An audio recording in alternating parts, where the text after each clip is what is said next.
은 아마샤 왕입니다. 아마샤. 아마샤 왕인데 오늘 제목이 뭘까요? 반쪽 신앙은 위험하다.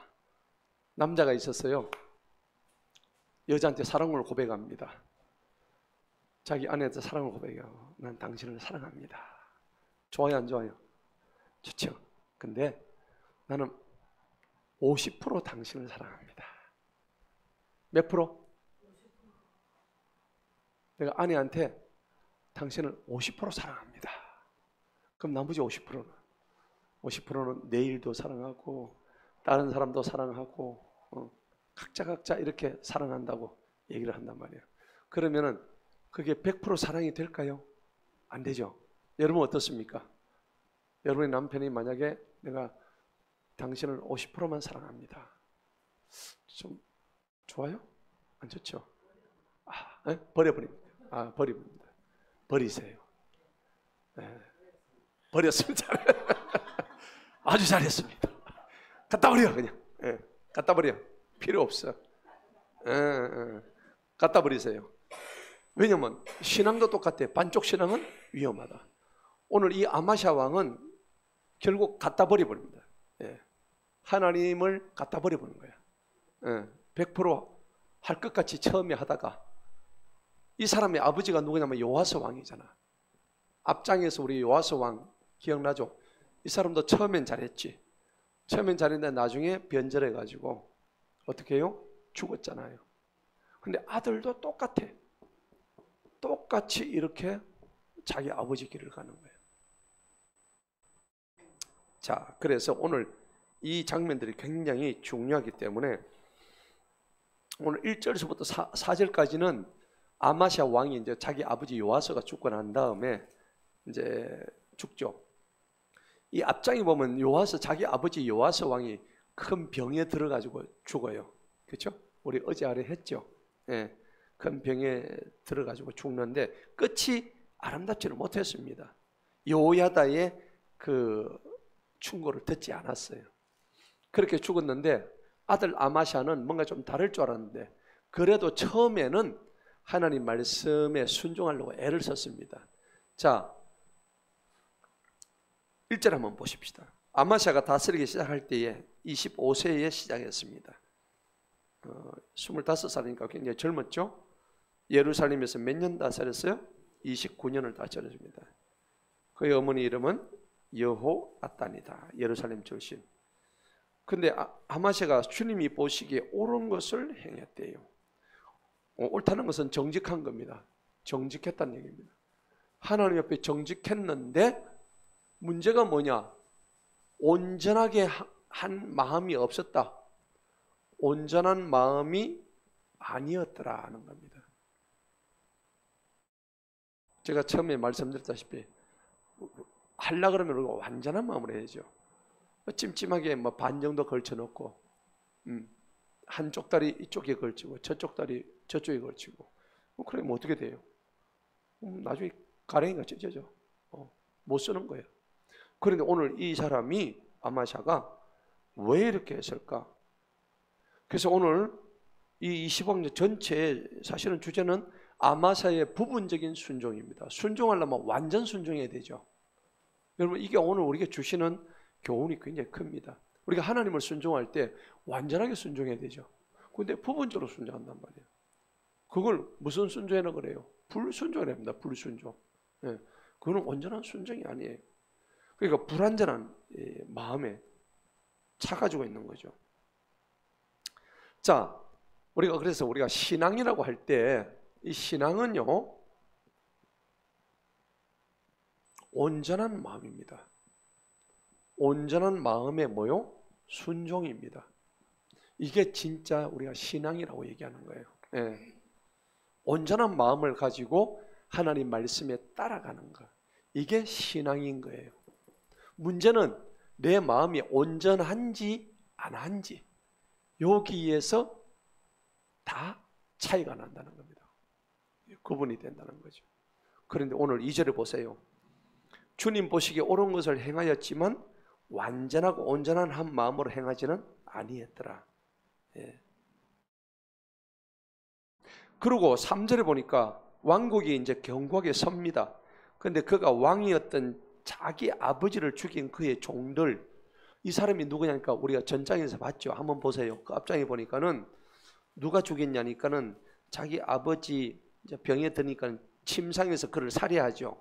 그 사람의 이름이 누구예요? 26절 보니까 암몬 여인 스므앗의 아들 사박과 그 다음에 모압 여자 스므릿의 아들 여호사밧이 이 자기 아버지 왕을 죽였던 거예요. 예, 자고 있는 자기 아버지. 예. 그러니까 이제 지가 왕이 되다 보니까 자기 아버지를 죽였던 이 부하들을 잡아서 지금 죽이는 겁니다. 예. 그런데 4절을 보세요. 4절 가면 하나님의 율법을 지키는 장면이 나와요. 그러나 그의 자녀들은 안 죽였죠. 죽이지 아니했대요. 모세의 책에 율법으로 기록된 대로 행했대요. 아, 이 사람은 그러니까 율법을 준수한 사람이에요. 예. 그럼 모세 율법에 뭐라고 기록되어 있을까요? 신명기 24장을 한번 봅시다. 이제 답이 나오죠. 신명기 24장.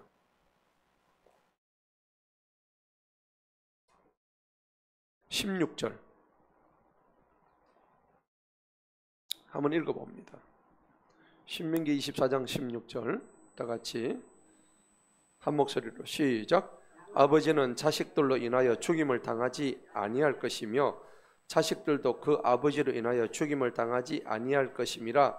모든 사람은 자기 자신의 죄로 인하여 죽임을 당하리라 그랬죠. 그러니까 자기 아버지가 죄가 있는데 나는 죄가 없단 말이에요. 그런데 옛날에는 아버지 있으면 3대까지 죽였죠. 그걸 우리가 연좌제라고 그래요. 연좌제. 예. 같이 자리에 앉았다 이 말입니다. 죄도 없는데 부모가 잘못했다 애들을 다 죽이는 거예요. 지금 북한 공산 집단이 그렇게 하고 있죠. 예. 아버지가 만약에 이 반동분자다, 이 에미나이 반동분자 이러면 어떻게 됩니까? 그 집에 있는 새끼 3족을 다 멸합니다. 그래 아우짓 한강 보내고. 그런데 성경은 그렇게 하래요, 하지 말아요? 하지 말라는 거예요. 성격력이 성경적이에요. 예. 자, 그래서 이런 말씀들이 왜 나오냐니까는 통치자가 자기 권력을 유지하기 위해서 막 권력을 마구잡이로 쓰는 것을 방지하기 위한 하나님의 사랑입니다. 아멘? 예. 이런 말씀은 에스겔서 18장에도 나오고 예레미야 31장에도 나와요. 에스겔서 18장 20절에도 나오고 예레미야 31장 29절에도 똑같은 말씀이 나오거든요. 예. 신약 같은 경우는 로마서에서 이 말씀이 계속 나오거든요. 한번 볼까요? 로마서 봅시다. 자기 죄로 가는 거예요. 그러니까 우리가 죄 지으면 안 되는 거죠.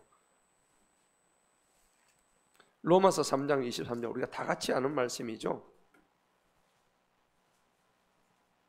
로마서 23장 이는 모든 사람이 죄를 범하였기 때문에 하나님의 영광에 이르지 못하더니 그랬습니다. 자, 그리고 로마서 5장을 한번 봅시다. 5장. 이 죄의 기원에 대해서 지금 얘기하는 거예요. 죄가 어떻게 들어왔는지 5장 12절 읽어봅니다. 시작. 이러므로 한 사람으로 인하여 죄가 세상에 들어오고 죄로 인하여 사망이 들어왔으니 이와 같이 모든 사람이 죄를 범하였으므로 사망이 모든 사람들에게 임하였느니라. 아멘. 그렇죠. 모든 자에게 다 임했대요. 뒤에 6장을 한번 가볼까요? 6장의 23절 한번 볼까요? 죄를 지으면 어떻게 되는가? 다 같이 읽습니다. 시작. 이는 죄의 삭은 사망이요 하나님의 선물은 예수 그리스도 우리 주님을 통한 영원한 생명이기 때문이다. 아멘. 우리는 죄의 삭을 사망이라고 알고 있는데 이제 우리 하나님한테 뭘 받았다고? 선물 받았다고. 그렇죠? 그 선물이 뭐예요? 우리 주님을 통한 영생이다. 아멘. 예, 영원히 사는 거예요. 그게 우리한테 하나님이 주신 선물이에요. 뭐 했기 때문에? 예수 그리스도를 믿었기 때문에 주시는 값없는 선물이다. 은혜의 선물이라는 거예요. 아멘. 예. 그래서 우리가 죄와는 어떻게 되면 피 흘리기까지 싸우라고 히브리서 12장 4절에 나와 있단 말이에요. 죄와가 싸울 때는 어떻게 싸워야 돼요? 피 흘리기까지 싸워야 되는 거예요. 예. 자, 본문 한번 들어가 봅시다. 딱 접어 놓으세요. 책갈피를 딱 접어 놓으세요. 바로바로 돌아갈 수 있도록.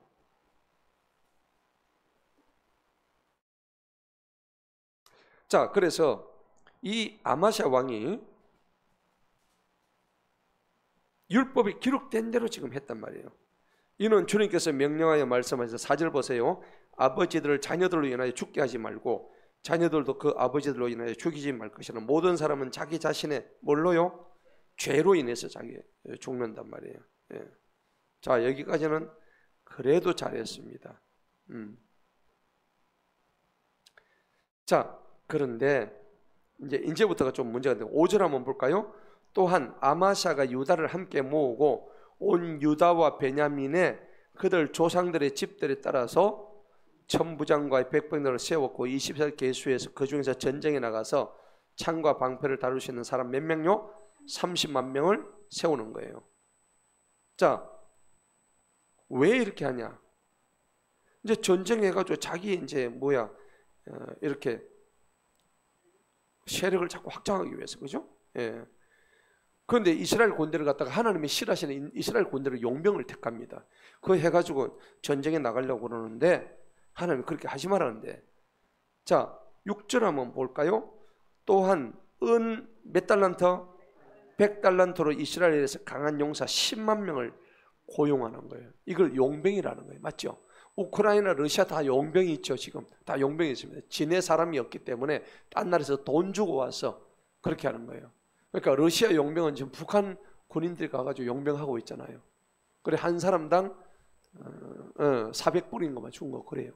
그러니까 그 돈 다 모아가지고 북한 가와가지고 김정은이가 핵 만들고 있죠. 그 젊은이들은 자기 젊은이들 전쟁 다 죽고 걔들 죽은 대가를 돈으로 다 받아가지고 그렇게 핵을 만들고 있단 말이에요. 아주 문제가 되죠. 자, 그런데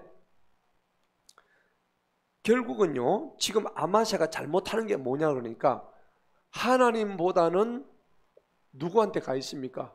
용병한테 가 있는 거야. 관심이. 용병한테 가 있다는 것은 이 전쟁을, 원래 전쟁은 여호와께 속했돼 있죠. 그런데도 자기 눈에 보이는 어떤 힘, 이걸 더 믿고 있다는 겁니다. 하나님보다는 용병을 더 신뢰하고 있다는 것을 보여주고 있는 거예요. 아마샤의 지금 단초가 잘못 끼워지고 있습니다. 그런데 7절을 보세요. 드디어 하나님이 이제 보내십니다. 어떤 하나님의 사람이 아마샤에게서 와서 말합니다. 오 왕이여, 이스라엘 군대로 하여금 왕과 함께 가게 하지 마소서. 이거 하나님의 뜻이 아니에요. 왕은 왜 이렇게 하십니까? 응? 이는 주님께서 이스라엘 곧 모든 에브라임 자녀와 함께 하지 아니하게. 왜 이스라엘 그 나라하고 하나님이 함께 하지 않을까요? 지금 이때만 하더라도 북이스라엘 왕들은 하나님이 기뻐 아니했던 왕들입니다. 그죠? 예, 북이스라엘이라는 나라 자체가 여로보암부터 일대 왕이 쭉 내려오는데 하나님이 전혀 기뻐하지 않는, 하나님의 뜻과는 반대되는 일을 했던 이 왕들이 이스라엘입니다. 그런데 하나님이 지금 그 안 기뻐하시는 이스라엘 백성들하고 지금 같이 하고 있으니까 유다가 안 기뻐한단 말이에요. 그래서 8절 한번 읽어봅시다. 시작. 그러나 만일 왕이 가시려거든 전쟁을 위하여 힘써 행하소서. 하나님께서 왕을 원수 앞에 쓰러지게 하시리이다. 이는 하나님께서는 도와주실 권능도 있으시고 내 던지실 권능도 있으시기 때문이다 하니. 그렇죠? 네가 가든지 안 가든지 그건 네 뜻이지만은 하나님은 당신을 이기게도 하시고 지게도 하시고, 도와주실 권능도 있고 그냥 집어 던질 권능도 하나님은 다 가지고 계신다. 다만 네가 지금 이런 식으로 하다가는 네는 망한다 하는 것을 경고하고 있는 거예요. 예. 자, 성경에는 이것을 하나님의 절대 주권이라고 그래요. 왜 그러냐니까 사무엘상 2장에 보면요, 하나님은 우리를 죽이기도 하시고 살리기도 하시고 우리를 가난하게 하시고 부하게도 하시고, 그죠? 우리를 넘어뜨리기도 하시고 다시 붙들어서 이렇게 세우시기도 하시고. 한나의 기도 보면 나와요. 사무엘상 2장에 보면 그 한나가 그런 기도를 해요. 그래서 한나가 그 기도를 하고 난 뒤에 자기 아들 사무엘을 갖다 낳게 됩니다. 그죠? 그러면서 이 기도는 하나님의 절대 주권을 인정하는 기도로서 아주 유명한 기도인 거예요. 여러분들이 우리가 기도할 때 이 한나의 기도를 갖다가 원용하세요. 사무엘상 2장을 한번 볼까요? 뭐라고 해놨는지. 오늘 저녁부터 이런 기도 하세요. 예.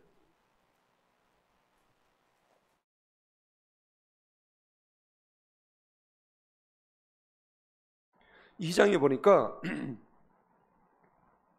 6절을 한번 보세요. 아주 유명한 이 한나의 기도입니다. 여호사밧의 기도에서도 하나님을 찬양한다고 했죠. 먼저 하나님 찬양하는데 오늘 한나도 똑같아. 2절 보세요. 1절 2절 한번 읽어볼까요? 시작. 한나가 기도하여 말씀드리기를 내 마음이 주님 안에서 뭐해요? 첫 번째 말이 뭐예요? 하나님을 뭐 한다고? 기뻐하는 거야. 딴 거 구하는 게 아니야. 맞죠? 여러분 기도할 때 이거 배워야 되는 거예요. 하나님 기쁩니다. 근데 우리가 기도할 때 어떻게 내 몸이 막 하나님 나 지금 죽겠습니다. 아이고. 그러죠? 그래 하지 마세요. 하나님을 찬양합니다. 오늘 한나는 하나님 너무 기쁩니다. 그러면서 뭐라 그래요? 내 마음이 주님 안에서 기뻐하고 내 뿔이 주님 안에서 높임을 받았다. 이 뿔이란 건 뭡니까? 뿔났다 이 말이 아니고 나의 자존심, 나의 자부심, 하나님으로 인한 나의 이 자긍심이 뿔을 상징하는 거예요. 권능을 상징한단 말이에요. 그래서 주님 안에서 높여졌다. 내 입이 내 원수들 위해서 크게 뭐예요? 열렸죠. 예. 내 입이 내 원수들 입에서 크게 열린 이유는 뭡니까? 저놈들 욕하기 위해서 그런 거 아닙니다. 오히려 그 원수들을 축복하기 위해서 입이 열린 거예요. 근데 우리는 안 그렇죠. 저 원수들 잡아 죽이라고. 근데 여기서 성경은 오히려 반대로 이는 내가 주님의 구원을 기뻐하기 때문이다. 한나는 이 비밀을 아는 거예요. 나는 저 원수는 나를 해하려고 하지만 나는 이미 구원받았다 이 말입니다. 구원만큼 더 큰 선물은 없는데 저 원수가 나를 괴롭혀도 그 괴롭히는 거하고 내가 구원받은 기쁨하고는 잽이 안 돼. 맞아요. 이게 우리 기도 속에 먼저 올라와야 되는 거예요. 우리의 기도는 항상 이걸 전제로 깔고 들어가야 되는 거예요. 맞죠? 그 다음에 2절을 다 같이 한번 읽어봅니다. 시작. 주님과 같이 거룩하신 분은 없사오니 이는 주님밖에 다른 이가 없고 우리 하나님과 같은 어떤 반석도 없기 때문이니다. 아멘. 시편 27편 보면 똑같은 고백이에요. 한번 볼까요? 시편 27편 똑같습니다. 다윗은요 시편 27편에서 그냥 바로 그냥 이런 고백이에요. 1절 한번 볼까요?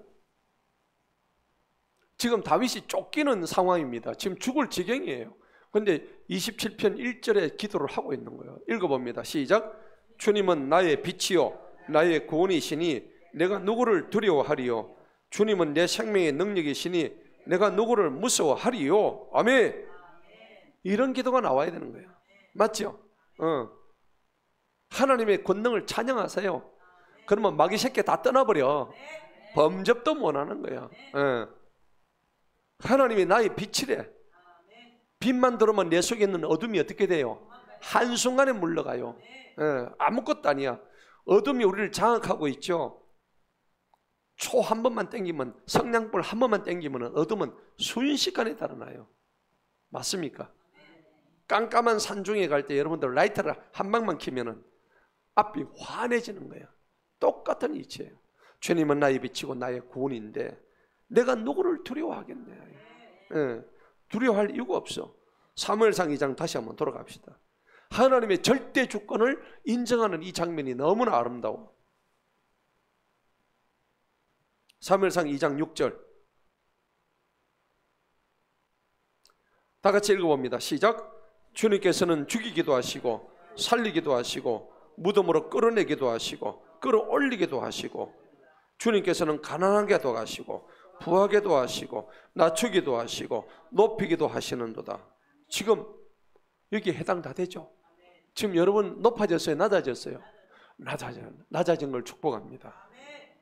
건강하지 못한 걸 축복합니다. 그러면 하나님이 건강하지 못한 사람을 어떻게 하신다고? 건강하게 하신다고. 낮아진 자를 어떻게 하신다고? 높아지는 거야. 여러분, 높아진 우리 마음을 낮추시기 바랍니다. 하나님은 높은 자를 끌어내 버리십니다. 낮은 자를 하나님은 끌어올려 주십니다. 여러분, 이 말이 무슨 말이냐? 우리 마음속에 있는 그 교만한 마음들을 다 내려놓으라는 얘기입니다. 오늘 한나는 이 기도를 함으로 인해 가지고 자기가 그렇게 염원하던 사무엘을 얻게 됩니다. 하나님의 절대 주권 속에서. 오늘 여러분의 사무엘이 뭘까요? 각자가 달라요. 한나는 사무엘을 놓고 얘기했지만은 오늘 우리에게 사무엘은 다 달라. 여러분의 사무엘을 찾으세요. 그런데 이런 기도가 뭔지 주님 앞에 올라가야 되는 거예요. 우리 주님은 나를 살리기도 하고 나를 죽이기도 하시고 나를 가난하게도 하시고 나를 부하게도 하시고. 여러분, 가난한 거 부끄러워하지 마세요. 여러분, 이제 부자가 지금 시작된 거예요. 아멘. 여러분, 부자가 될 겁니다. 할렐루야. 쫄지 마세요. 두려워하지 마세요. 8절 보세요. 사무엘상 2장 8절. 어떻게 이렇게까지 기도가 나오는가 읽어봅니다. 시작. 주님께서 가난한 자를 티끌에서 이렇게 세우시고 거지를 거름더미에서 높이 들어서 통치자들 사이에 앉히시고 그들로 하여금 영광의 왕좌를 이어받게 하시나니 이는 땅의 기둥들이 주님의 것이며 주님께서 세상을 그것들 위에 세우셨기 때문이라. 자, 통치자들 왕 대통령 사이에 앉힌대요. 그 자가 누굽니까? 첫째는 가난한 자, 두 번째는 뭐요? 거지. 맞죠? 거지와 가난한 자를 이렇게 세워가지고 왕들 위에 세운대. 우리는 거지도 아니고 가난한 자도 아니잖아. 맞죠? 그 사람도 그렇게 올려 세우시는데 우리는 뭐 말할 것도 없는 거예요. 맞죠? 네. 자, 그래서 9절 한번 읽어볼까요? 시작. 주님께서 그분의 성도들의 뭘 지켜요? 발을 지키십니다. 사악한 자들은 흑암 속에서 잠잠하게 하시니 이는 힘으로는 주님을 이길 자가 없습니다. 여러분, 기도할 때요, 기도하세요. 하나님 힘 주세요. 주님의 힘이 필요합니다. 주님의 힘은요 얼마나 막강한지 주님의 힘을 이길 자가 없다고 오늘 명확하게 되어 있잖아요. 근데 우리가 마귀가 들어와가지고 마귀하고 지금 싸우고 있는데 마귀한테 지면 안 돼요. 주님의 힘은 오늘 주님의 힘을 이길 자가 아무도 없다고 성경에 나와 있는데 그 말 믿고 기도하면요 한순간에 어둠 떠나가고 한순간에 병도 떠나가고요. 병 떠나가는데 초점을 맞추지 마세요. 하나님을 찬양하고 하다 보면 그 모든 것은 일순간에 다 떠나가는 거예요. 네. 그래서 여러분 얼마나 그 초점이 중요한가. 본문 돌아갑시다. 그래서 8절에 보니까 하나님은 이와 같이 한나의 기도를 통해서 낮추시기도 하고 높이시기도 하는데 오늘 보니까 하나님께서는 도와주실 권능도 있고 그 도움을 안 주고 그냥 집어 던져버리는 권능도 있다는 얘기입니다. 그래서 시편 33편 16절에 보니까요 뭐라고 했냐니까는 군대 많고 적음에 따라 가지고 하나님의 구원이 이루어난 게 아니래요. 그렇죠? 군사가 많음으로써 하나님이 군대의 구원을 이루어주는 게 아니라 오직 그 구원은 하나님 손에 있다는 것을 명확하게 얘기하는 거예요. 자, 9절 봅시다. 아마사가 하나님의 사람에게 말합니다. 그러면 내가 이스라엘 군대에서 준 그 100달란트를 어찌하겠느냐? 내가 이미 돈을 줬는데 지금 와가지고 내보고 그 얘기하면 나 어떡하라고? 이미 돈은 다 줬는데. 지금 아마샤가 이 얘기하죠. 용병 선다고 1인당 100달러씩 다 준 거예요. 그런데 하나님이 사람을 가지고 니 왜 그런 식으로 하냐고 지적을 하니까 나 이미 돈 다 줬단 말이에요. 하나님의 사람이 대답하십니다. 자, 주님께서는 시작. 주님께서는 이보다 훨씬 더 많이 왕께 주실 수 있나이다. 아멘. 이 말이 맞아요, 안 맞아요? 맞죠? 네. 주님은요 100달란트씩 준 것 그 이상으로 오히려 주님을 의지하면은 그 용병 30만 명 더 구하는 것보다도 훨씬 더 많이 주신다는 겁니다. 자, 그래서 신앙이란 것은 여러분 손익 계산하는 거 아닙니다. 이게 아니고요. 신앙이란 것은 손익 계산하는 게 아닙니다. 아니고 하나님의 공급하심, 하나님의 공급하심을 전적으로 신뢰하는 겁니다. 네. 여러분 지금 하나님이 여러분의 모든 삶의 공급을 인정하십니까? 인정하십니까? 인정하셔야 돼요. 왜? 내가 뭔가를 다 한다고 여기는데 착각입니다. 일단 여러분들이 아침에 눈 뜨는 것에도 감사하게 생각하시기 바랍니다. 눈 뜬 것에도 감사해요. 저는 진짜 그래요. 아침에 눈 뜨니까 기적이다. 내가 눈 떴네. 눈 안 뜨면 어떻게 해요? 가는 거야. 이미 간 거야. 눈 안 뜨면 간 거야. 근데 눈을 떠서 살아있는 거야. 내 콧구멍으로 지금 숨이 들어오고 있는 거야. 내가 살아있구나. 내가 눈을 뜨니 빛을 보구나. 감사한 거예요. 그래서 신명기도 보면 15장에 보면 이 내가 돈을 벌 수 있는 능력은 나한테 나온 게 아니다. 돈 벌 수 있는 능력은 전부 다 하나님한테 왔다는 게 나와 있어요. 성경이 나와 있다고. 그렇기 때문에 오늘 이런 구절들은 훨씬 하나님의 그 권능, 절대 전능하심 이런 것들을 우리한테 보여주신다는 겁니다. 자, 그래서 신명기 8장을 한번 봅시다. 신명기 8장. 하나님이 지가 했다고 생각하면 하나님이 쳐버리십니다. 재물 얻은 능력은 내가 지금 재물 얻을 능력이 내 능력이라고 생각하는데 절대 그러지 마세요. 교만입니다. 이 능력은 하나님이 주셨기 때문에 내가 돈을 벌고 오늘 하루도 돈을 버는 거예요. 신명기 8장 봅시다. 17절 다 같이 읽습니다. 시작. 또 네가 네 마음속에 말하기를 내 능력과 내 손의 힘으로 내게 이 재물을 가져왔노라 할까 뭐 한다고? 염려합니다. 내 능력과 내 손의 힘으로 지금 이 재물을 가져왔다고. 그래 하지 말란 얘기입니다. 18절 읽어봅니다. 시작. 오직 너는 주 너의 하나님을 기억할지니 그분께서 네게 뭔 능력? 재물 얻을 능력을 주신 거예요. 내가 뭐 잘해서? 착각? 아나콩콩하다. 그죠? 말도 안 되는 소리죠. 여러분 생각해 보세요. 직장에 일을 하러 왔는데 다리 몽둥이 분질러면 갈 수 있나요? 손가락 2개 다치면 일할 수 있나요? 못 하잖아요. 눈에 돌멩이 티끌 하나 들어가도 그날 장사 못 합니다. 맞죠? 예. 둘은 똑바로 뜨고, 예. 날아가는 나무 막대기 머리 안 맞고, 그죠? 그 다음에 다리 안 분질리고, 손가락 안 다치고, 혓바늘 안 돋고 일할 수 있는 감사하시기 바랍니다. 이 모든 거 다 재물 얻을 능력을 내가 가졌다. 아닙니다. 오늘 성경에 뭐라고 했습니까? 너한테 재물 얻을 능력을 주셨다고. 내 조상에 의해서 그분의 언약을 이날같이 이루어지게 하심이라. 아멘. 근데 오늘 본문 들어갑시다. 25장. 본문 들어가면 아마샤는 이러한 하나님의 능력을 무시하는 거예요. 쥐가 돈 주고 다 내가 고용했다 이게입니다. 어리석은 사람이에요. 자, 10절 봅시다. 어쨌든 이렇게 하니까는 아마샤가 그들 곧 에브라임에서 그에게 온 군대를 구별해 기양 일단 돌려보냅니다. 이제 하나님의 사람이 얘기하니까 일단 돌려보내죠. 유다를 향한 그들의 분노가 심히 맹렬하였으며 그들이 크게 분노하여 고향으로 돌아간 거예요. 뭐 제대로 싸워보지 못하고 가니까는. 자, 그 후에 11절 봅시다. 아마샤가 스스로 힘을 기릅니다. 자, 또 스스로 힘을 기르는 것 자체가 잘못된 거죠. 하나님을 전적으로 믿고 나가는데 그의 백성을 인도하여 소금의 골짜기로 갑니다. 이 소금의 골짜기는 지금 어디냐니까 사해에 있죠. 대드시 사해.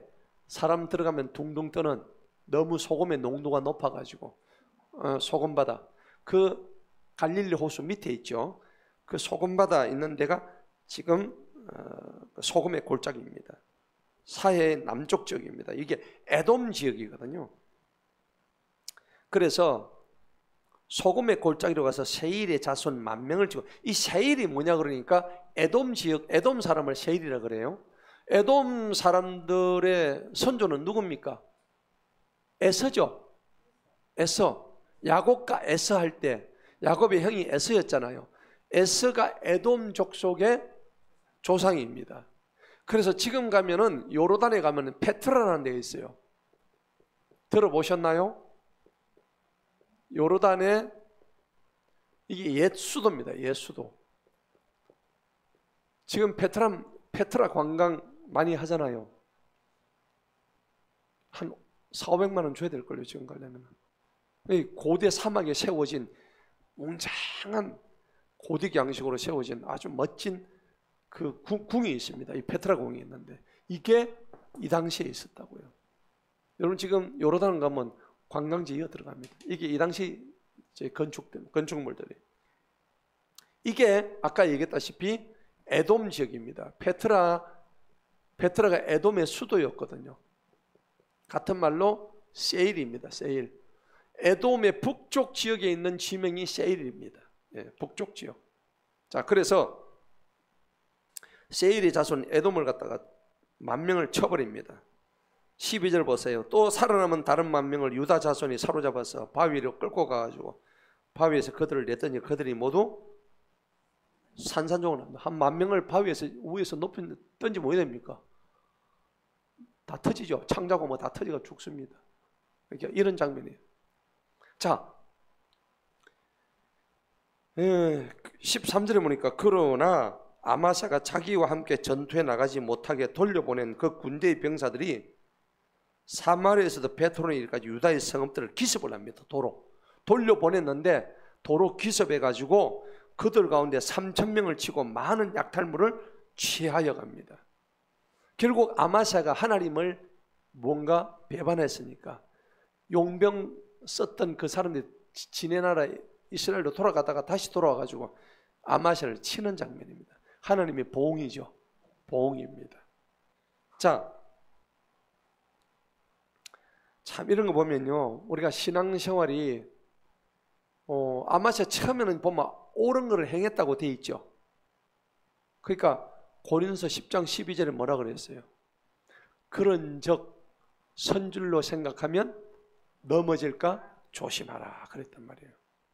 우리가 섰다고 생각하는 그 순간 넘어지기 쉬운 거예요. 너무나 중요한 말씀입니다. 우리가 섰다고 생각하는 순간 뭐가 들어옵니까? 마귀가 틈을 타고 들어와요. 마귀는 어디 있습니까? 항상 내 주변을 맴돌고 있어요. 맞죠? 내가 조금만 틈만 보이면 마귀는 쑥쑥 들어옵니다. 쑥쑥 들어와요. 몇 마리 있을까요? 한 7마리 있어요. 7 귀신이 들어와가지고 나를 그냥 회를 쳐놔요. 우글우글하단 말이야. 우글우글해요. 그러니까 빈집에 소 들어온다고 이 귀신을 갖다가 이제 내쫓았는데 마태복음 나오죠. 근데 나중에 이 귀신이 나갈 데가 없어가지고 빙빙 돌다가지고 다시 보니까 그 집이 빈집이거든. 청소를 깨끗이 해놨더만 나중에 그 집에 지만 들어가는 게 귀신 몇 명 더 들고 와. 7명을 다 들고 와서 싹 들어가는 거예요. 그러니까 빈집이 돼서는 안 되는 거예요. 마귀 쫓아냈다고 즐거워하지 마시고 쫓아낸 내 집에다가 뭘로 채워야 돼요? 성령으로 채워야 되는 거예요. 그러니까 그 사람은 잘못한 게 뭐냐? 빈집 만들어 놓고 있다가 성령님을 초청하지 않고 마귀 쫓아낸 것만 좋다고 막 자랑하다가 마귀가 그때 집 쫓아낸 마귀가 7명을 더 들어가지고 그 빈집에 들어가 또 아리를 틀고 사는 거예요. 이거 문제가 되는 거예요. 그러니까 여러분들 오늘 이런 문제를 우리가 봐야 되는 거예요. 그러니까 오늘 신앙생활에서 오늘 아마샤는 처음에 잘했는데 뒤에 가면 갈수록 이렇게 자꾸 하나님을 떠나고, 그러니까 신앙생활에서요, 우리가 이게 이제 오늘 반쪽 신앙을 제가 이렇게 이름 붙였어요. 이 반쪽 신앙은 뭐냐면 적당주의입니다. 적당주의. 성경에서도 예수님이 이 적당주의를 굉장히 싫어했어요. 계시록 3장 15절에 보면 이 말씀이 나와요. 계시록 3장 15절에 한번 볼까요? 여러분 적당주의 하면은 전부 다 아마샤처럼 오늘 죽습니다. 죽어요. 계시록 3장 15절 봅시다.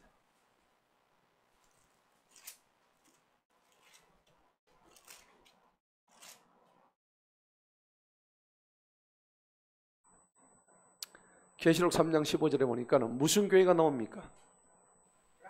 라오디게아 교회 나오죠. 14절에 보세요. 무슨 교회? 라오디게아 교회. 이 교회는요, 예수님이 소아시아 7교회를 얘기한 것 중에서 아주 이 아주 잘못된 교회입니다. 이 교회는 아까 얘기했던 소위 말해서 반쪽 신앙입니다. 대명사입니다. 반쪽 신앙의 대명사예요. 그리고 적당주의의 대명사입니다. 여러분 신앙생활 할 때 적당히 하지 마세요. 하려면 하고 말라면 말고 이렇게 되는데 이것도 아니고 저것도 아니고 맨날 그래가지고 무슨 진보가 있겠어요. 그러니까 오늘 15절을 한번 읽어봅시다. 3장 15절 계시록 시작. 내가 네 행위들을 아노니 네가 차지도 아니하고 뜨겁지도 아니하도다. 나는 네가 차갑거나 뜨겁기를 원하노라. 16절 시작. 그런즉 네가 이같이 미지근하여 차지도 아니하고 뜨겁지도 아니하기 때문에 내가 너를 내 입에서 뭐 한다고? 토해버릴 거다고. 여러분 속에 안 맞으면 그 속이 부글부글해서 뭘 해야 됩니까? 토해내야 됩니다. 그죠? 이게 내 속에 안 맞단 말이야. 그 더러운 것은 토해내버린다고. 오늘 주님이 그런 비유를 쓰시는 거야. 여러분 뭐 하면 토해집니까? 신앙생활을 어떻게 하면? 뜨겁지도 않고 차지도 않고. 그럼 여러분 차거나 뜨겁든지 해야 돼요. 어느를 택할래요? 뜨거워요. 만지면 딜 정도로 해야 되는 거예요. 아멘. 예. 이것도 아니고 저것도 아니고 맨날 평생을 이렇게 저울질을 하다가 끝나는 거예요. 그건 아니야. 기왕이면 뜨겁게 해야지 왜 또 차갑게 할래? 성경은 그런데 그 차가운 것보다 오히려 더 경계하는 게 미지근한 거. 차갑지도 않고 뜨겁지도 않고. 이게 무슨 말이냐면 여러분 차가운 사람은요 나중에 제대로 한번 성령 맞으면요 뜨거워질 수 있습니다. 그죠? 뒤집어지잖아요. 차가운 사람은 오히려. 그런데 차갑지도 않고 뜨겁지도 않고 요거 평생 교회를 다니는데 경계선에서 있는 거예요. 긴 것 같기도 하고 아닌 것 같기도 하고. 그런 사람은요 아무리 땡겨 올라 해도 안 돼. 지 계산이 다 있거든요. 목사님 설교 들을 때도 잘해봐라. 나는 내 방식 갈 거다. 그죠? 교회가 여기밖에 없나? 그죠? 여기밖에 없나? 여러분 그래가지고 안 돼요. 오늘 분명히 성경은 우리에게 말씀하십니다. 뜨겁든지 차든지 해라. 그걸 얘기하는 거예요. 자 14절 본문 봅시다. 드디어 이제 아마샤가 승리를 하고 난 다음에 이제 배교를 하는 장면이 나와요. 14절 봅시다. 이제 아마샤가 에돔 사람들을 살려갑니다. 돌아올 때에 세일의 자손의 신들을 가져옵니다. 가져올 게 없어가지고 왜 이렇게 하나님 앞에 옳은 것을 행했던 사람이 조금 승리하고 나니까는 왜 에돔의 신을 갖다가 가져와요. 그것들을 자기의 신들로 세우고 그 신들 앞에서 절하고 그것들을 분향하였더라. 여러분 그러니까요 우리가 가장 위험한 때가 언제냐니까 실패했을 때가 위험한 게 아니에요. 오히려 실패하면은 우리가 자신을 돌아보는데 내가 승리했을 때 그때 찾아오는 교만, 자만입니다. 그러니까 승리 후에 찾아오는 그런 어떤 영적인 교만, 이가 가장 위험하고 조심해야 되는 거예요. 그러니까 여러분들이 무슨 말이냐? 잘 될 때 조심하는 거예요. 그러니까 고린도전서 10장 15절의 말씀처럼 그런즉 선줄로 생각하면 넘어질까 조심하라. 그 말씀이에요. 자, 그래서 15절 봅시다. 그러므로 주님의 진노하심이 아마샤를 향합니다. 아마샤가 이런 나쁜 짓을 하니까 다른 신을 섬기니까 하나님의 진노가 임하죠. 여러분 다른 신을 섬기면요 여러분 일단 죽을 각오하세요. 오늘 이 성경이 오늘 역대하 25장이 다른 신을 섬겼던 아마샤가 죽는, 비참하게 죽는 장면이 나옵니다. 자 어떻게 했는가 볼까요? 15절에 보니까 그러므로 주님의 진노하심이 아마샤를 향하여 불타오릅니다. 주님의 진노하심이 불타오른대요. 여러분 주님의 분노가 여러분들을 해서 불타오르게 하지 마세요. 아멘. 무섭습니다. 하나님의 진노가 불타오른대요. 그럼 끝난 거야. 자 그래서 하나님이 가만히 안 계시죠. 한 선지자를 보내십니다. 그가 아마샤에게 말하기를 읽어봅니다. 어찌하여 시작.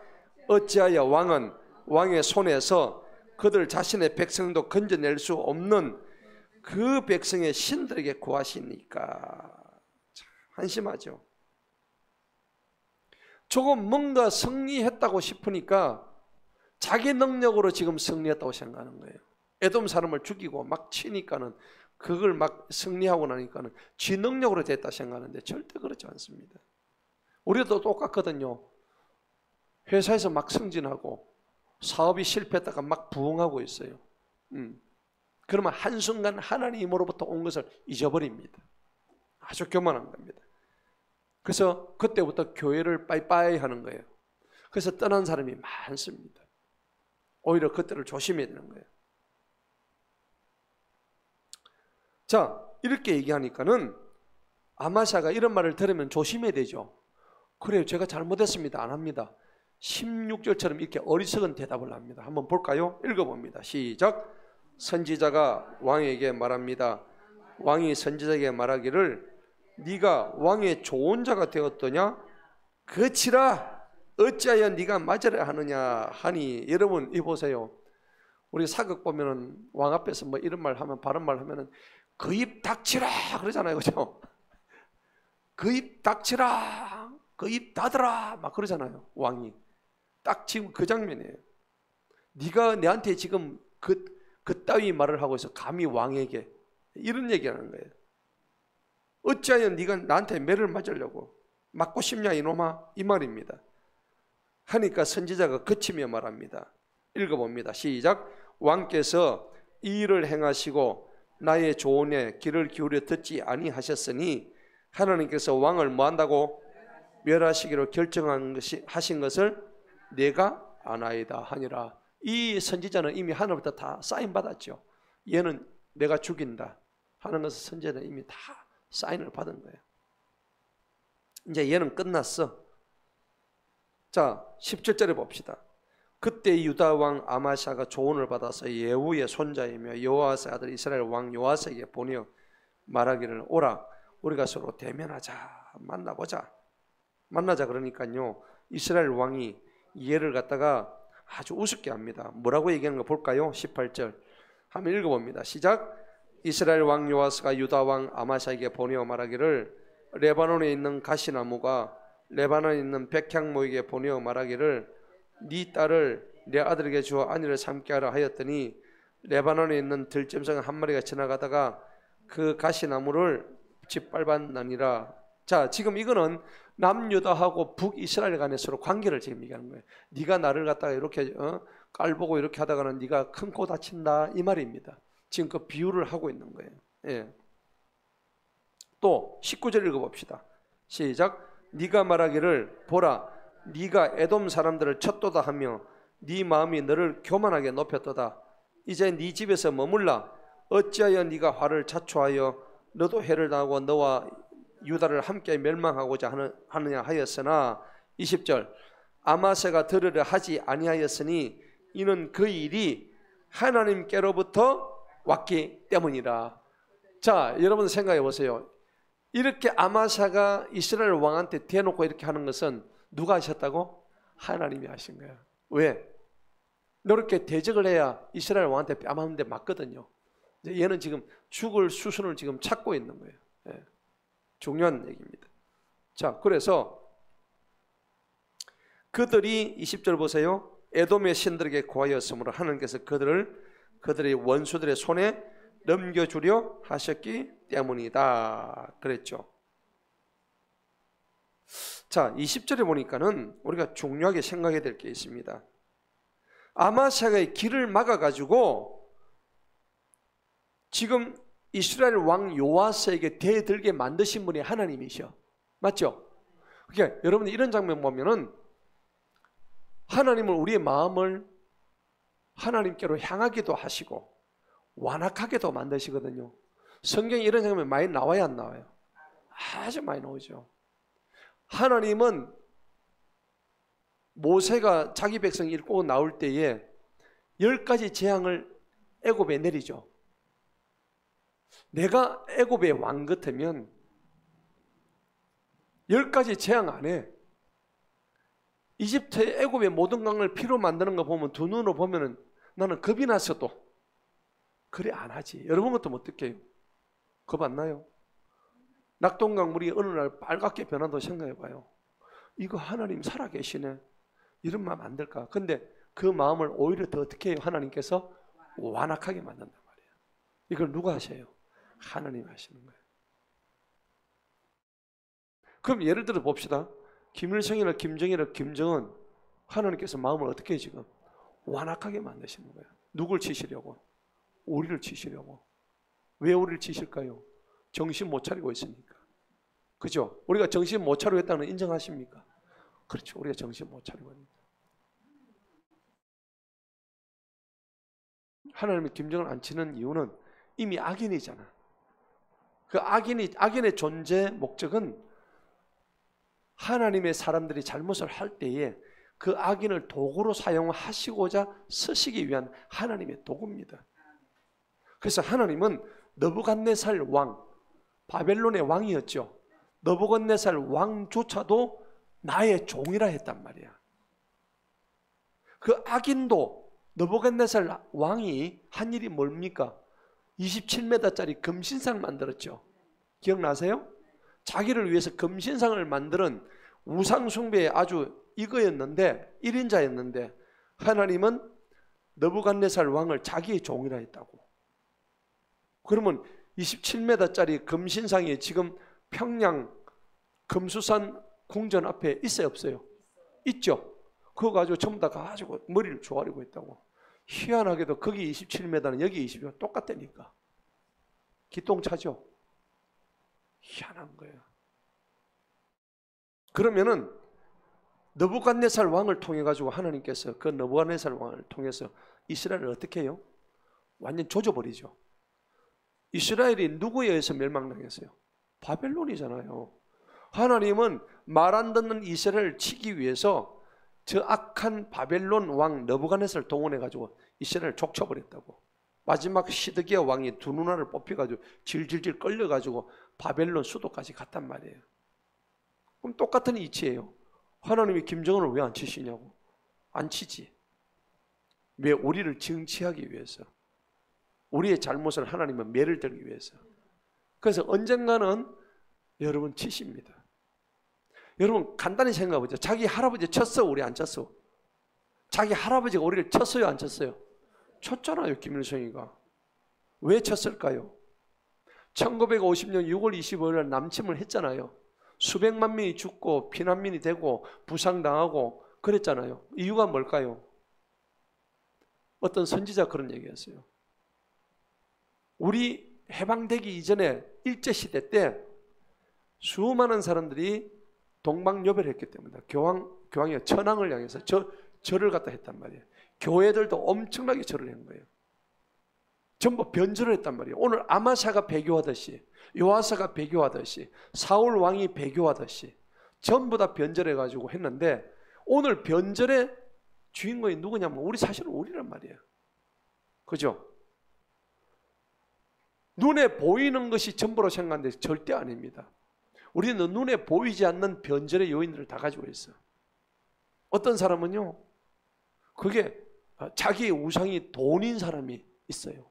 그런 사람도 똑같아. 아니 뭐 저 천황한테 절하는 거나 돈한테 우상 숭배한 거나 뭐가 달라요? 대상만 다르다 뿐이죠. 맞죠? 그 내 속에 지금 우상이 뭐냐 이거야. 자녀가 나한테 지금 신이야. 자녀가, 내 자녀가. 그런 사람이 있어. 그거 하나님이 싫어하시는 거예요. 그때는 하나님이 그 자녀를 어떻게 해요? 데려가 버려요. 그 자녀를 데려간다니까. 마누라가 신이야. 남편이 신이야. 데려가 버리시는 거예요. 여러분 중요하게 생각하세요. 우리 속에 있는 우상들을 다 내려놔야 되는 거예요. 자녀도 우상이 돼서는 안 되고 남편이 돼서도 안 되고 아내가 돼서도 안 되고 여러분 돈이 돼서도 안 되고요. 여러분 내 마음속에는 어떤 뭐 취미 아니면 내가 믿고 있는 하나님 이외에 다른 것들 전부 다 우상인 거예요. 네. 눈에 보이지 않는 그 교만 다 우상이란 말이에요. 오늘 아마샤도 똑같단 말이죠. 자, 그래서 하나님은 바로의 마음을 완악하게 했고 여러분 사울도 처음에는 사무엘이 사울 왕한테 기름 부음 내렸죠. 기름 부음 받았단 말이에요. 그런데 나중에 악신이 임합니다. 악신이 임해가지고 마귀가 막 귀신이 들어와가지고 사울이, 그러니까 다윗의 수금을 타는데, 그때 그 찬양을 하는데 다윗이 찬양을 하니까 귀신이 막 떠나가는 장면이 나와요. 여러분들 찬양 많이 하세요. 찬양하면 귀신이 떠납니다. 예. 찬양하는 동안은 귀신이 못 건드려요. 예. 그래서 사울 왕이 악신이 들려가지고 난리가 나고 하는데, 결국은 하나님이 하지 말라는 것까지 하는 거예요. 제사장의 자리까지 지가 손을 대는 거예요. 그렇죠? 왕이 역할이 따로 있고 제사장의 역할이 따로 있는데, 이게 구분이 되는데, 지가 제사장의 역할까지 왕이 다 하니까 하나님이 완전히, 그렇죠, 화가 나셨죠. 하나님의 진노가 뭘 타오른다고? 불타오르는 거예요. 여러분 인생에 하나님의 진노가 불타오르면 안 돼. 맞죠? 하나님 저 불 꺼주세요. 내가 받아야 될 불은 성령의 불을 받아야지. 진노의 불을 받으면 안 돼. 예. 그래서 여러분 꼭 기억하세요. 자, 그리고 이 모든 것이 하나님으로부터 왔는데, 하나님은요, 만약에 자기 길로 계속 가고자 하는 사람은 어떻게 할까요? 그냥 내버려 두십니다. 성경에 나와 있어. 지길 마이웨이 하고 싶다는 사람은 그냥 하는 타치 안 해요. 그냥 내버려 둔다고 성경에 나와 있어. 로마서 1장 봅시다. 뭐라고 했는지. 이런 사람 되면 안 돼요. 로마서 1장.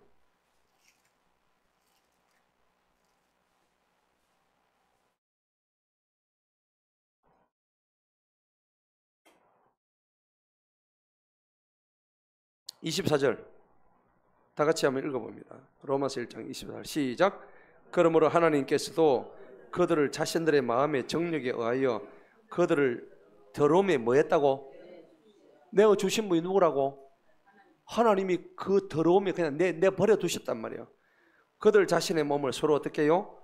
욕되게 한 거예요. 예. 그러니까 뭐 남자들이 여자들을, 남자고 여자고 서로 좋아해. 이게 정상 아닌가요? 근데 남자가 남자를 좋아해. 여자가 여자끼리 성관계를 해. 돼야 안 돼요. 그러니까 하나님이 어떻게 해요? 28절처럼 하는 거예요. 읽어봅니다. 시작. 또한 그들이 자기 지식 안에 하나님을 모셔두기를 좋아하지 아니하므로 하나님께서도 그들을 무슨 마음? 버림받은 마음에 그냥 내버려 두신다고. 그래서 합당하지 않은 일들을 행하게 하신다고. 그러니까 버림받은 자는 하나님이 원하시는 일들을 행하지 않는 거예요. 그냥 그대로 내버려 두시는 거예요. 여러분 주변에 보면 지 맘대로 사는 사람이 있죠. 하나님 포기한 사람이 생각하시면 돼요. 하나님께서 한번 경고 주고 사인 주고 잘해라 이렇게 하는데도 계속 마이웨이 하는 사람들은 하나님이 그대로 내버려 두신다는 겁니다. 중요한 얘기입니다. 데살로니가서 2장을 한번 봅시다. 같은 말이 나와요.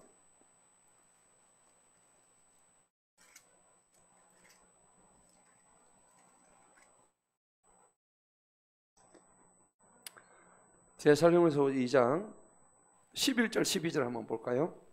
다 같은 맥락이에요. 11, 12 한번 읽어봅니다. 시작. 이로 인하여 하나님께서 그들에게 강한 미혹을 뭐예요? 보낸다고 되어 있죠. 데살로니가후서 2장 11, 12절 다시 한번 읽어봅니다. 시작. 이로 인하여 하나님께서 그들에게 강한 뭘 보내요? 미혹을 보내가지고 뭘 믿게 합니까?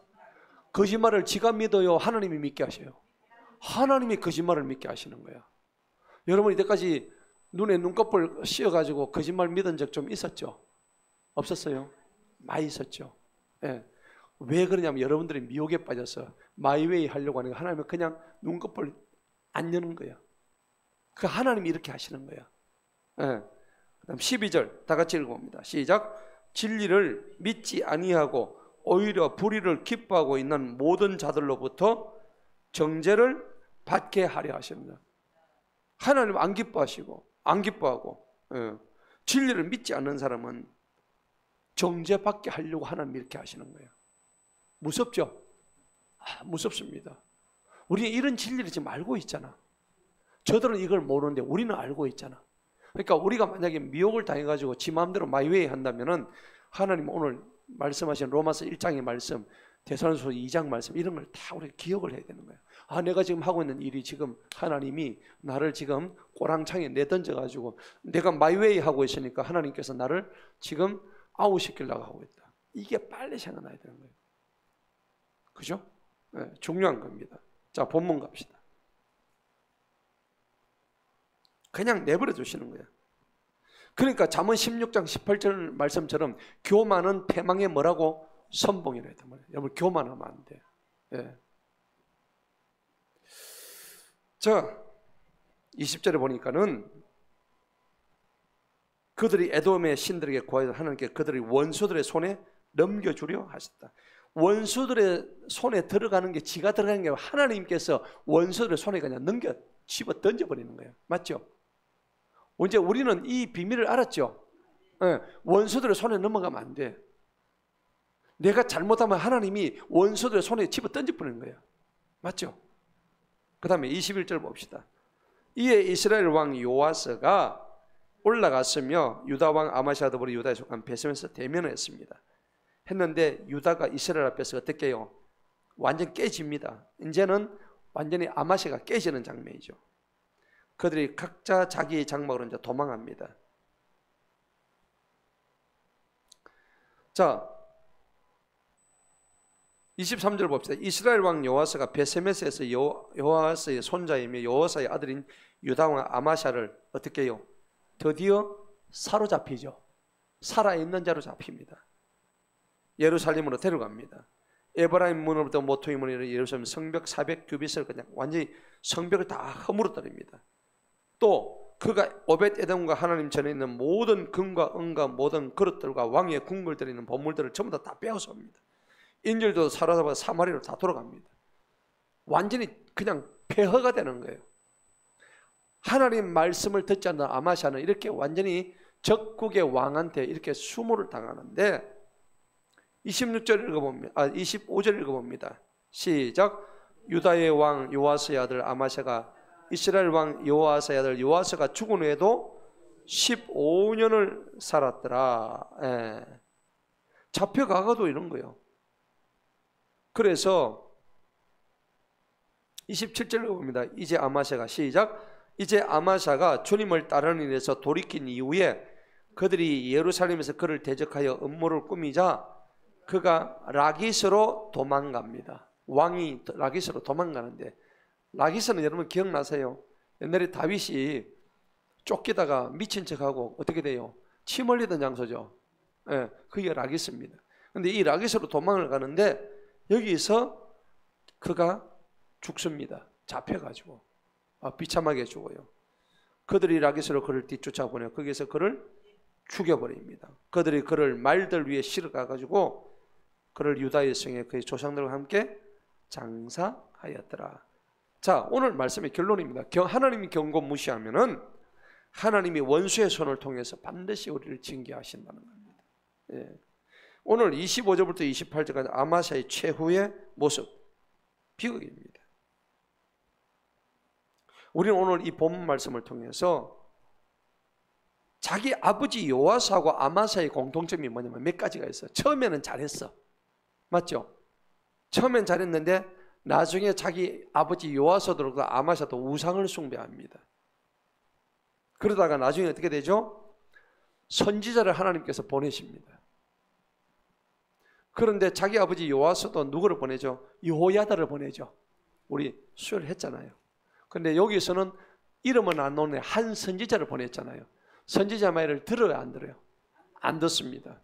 둘 다 무시합니다. 자기 아버지하고 아들하고 똑같아요. 똑같은 왕인데도. 그리고 자기 아버지 자기의 공통점이 뭐예요? 똑같이 살해당합니다. 하나님이 쳐버리십니다. 그리고 요아스도 그렇고 이 아마샤도 성전을 전부 다 어떻게 돼요? 안에 있던 모든 기물들하고 어떻게 돼요? 몽땅 다 탈취를 다 당합니다. 얼마나 수치스러운 일입니까?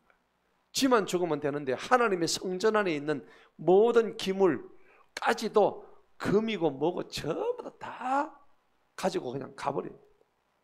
하나님의 성전을 회파한 죄가 엄청 크다는 겁니다. 자, 오늘 말씀의 결론입니다.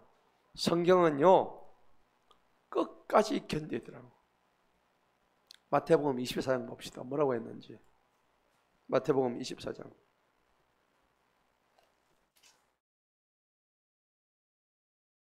여러분 끝까지 견디세요. 끝까지, 죽어도 끝까지 견디세요. 성경이 그렇게 말씀하고 계세요. 마태복음 24장 13절 다 같이 읽어봅니다. 시작. 그러나 끝까지 견디는 자는 뭘 얻어요? 구원을 얻습니다. 따라합시다. 끝까지 견딥시다. 끝까지 견뎌야 구원을 얻는다. 그렇습니다. 끝까지 견뎌야 됩니다. 자, 바울은요 디모데후서 4장에서 이렇게 얘기했어요. 내가 선한 길을 다 달려갔다 그랬죠. 맞습니까? 한번 봅시다. 디모데후서 4장 한번 봅시다.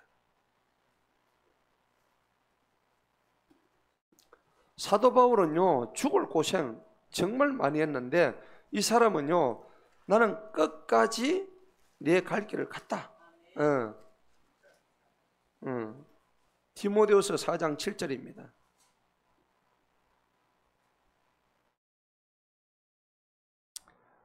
자, 과거형으로 얘기를 하고 있어요. 7절 읽어봅니다. 시작. 내가 선한 싸움을 싸우고 나의 달려갈 길을 마쳤으며 내가 믿음을 지켰으니. 아멘. 이제 바울이, 사도 바울이 죽을 때가 돼가지고 자기가 했던 일들에 대해서 이렇게 자랑스럽게 얘기하는 거예요. 여러분 우리도 지금 이 시점에서 우리가 뭐 내일 죽는다면 사도 바울 같은 고백이 나와야 되는 거예요. 나는 선한 싸움을 산 게 아니고 악한 싸움을 싸웠고 남 괴롭히는 싸움 싸웠고 이러면 안 돼요. 영적인 싸움에서 우리가 이겨나가야 되는데 오늘 사도 바울은 선한 싸움을 싸우고 나의 달려갈 길을 마쳤다고 되어 있다고. 예.